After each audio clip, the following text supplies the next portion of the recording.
ബംഗാളിൽ SIR നടപ്പിലാക്കിയതിനു പിന്നാലെ മമതാ ബാനർജി അലമുറയിട്ട് കരയുകയാണ്. മമതാ ബാനർജി നിലവിളിച്ചുകൊണ്ട് അങ്ങോട്ടും ഇങ്ങോട്ടും ഓടുകയാണ്.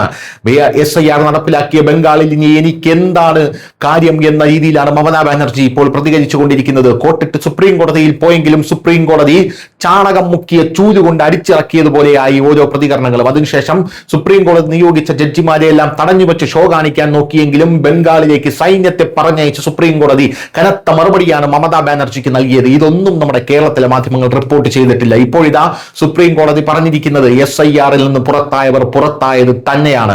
അവർക്ക് വോട്ട് ചെയ്യാൻ ഇത്തവണ ഒരിളവും കൊടുക്കില്ല എന്നാണ് കൃത്യമായി സുപ്രീം കോടതി പറഞ്ഞിരിക്കുന്നത്.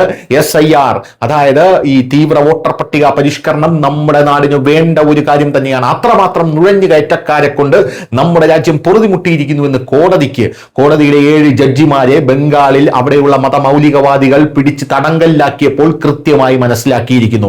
അതുവരെ കോടതിയുടെ നിലപാടെന്ന് പറയുന്നത് ഒരു സാമട്ടായിരുന്നു.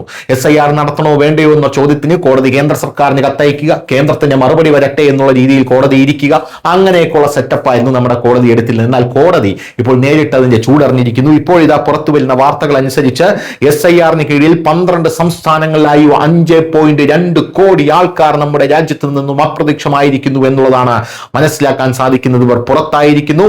പ്രത്യേക തീവ്ര പരിഷ്കരണ ക്യാമ്പയിന്റെ ഭാഗമായി രാജ്യത്തെ 12 സംസ്ഥാനങ്ങളിലെയും കേന്ദ്രഭരണ പ്രദേശങ്ങളിലെയും ഏകദേശം 5.2 കോടി അയോഗ്യരായ വോട്ടർമാരുടെ പേരുകൾ ഇന്ത്യൻ തിരഞ്ഞെടുപ്പ് കമ്മീഷൻ വോട്ടർ പട്ടികയിൽ നിന്ന് നീക്കം ചെയ്തു.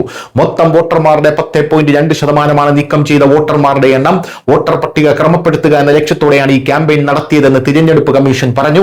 ഇതിൽ ഹാജരാകാത്തവർ, സ്ഥലം മാറ്റപ്പെട്ടവർ, മരിച്ചവർ, ഇരട്ട വോട്ടർമാർ, മറ്റ് അയോഗ്യരായ വോട്ടർമാർ എന്നിവരുടെ പേരുകൾ നീക്കം ചെയ്തിട്ടുണ്ട്. അങ്ങനെ വ്യാജ വോട്ടിംഗിന്റെ വ്യാപ്തി അവസാനിക്കുകയാണ് എന്നുള്ളതാണ് പ്രധാനപ്പെട്ട report. News desk news India Malayalam.